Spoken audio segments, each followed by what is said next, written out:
sitting out here trying to start a fire. It is so dark, obviously. And it's going to be really hard for anybody to see this. Bam. Lights it on fire so easily without the wind. You come out here, it's like boom, so windy. Bam, light it on fire.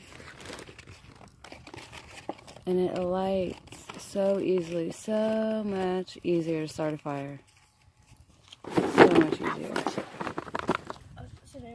Put it down, let it work its magic. Put all your big sticks on top. Well, your little sticks, then your big sticks. Don't flap it, bud. You don't want it to go out. It's already windy. And there's a hole on top.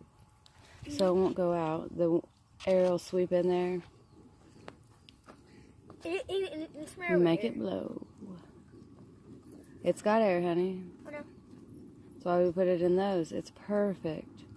Gets the fire going real easy.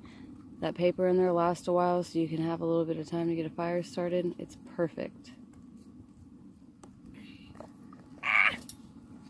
Just a little tip.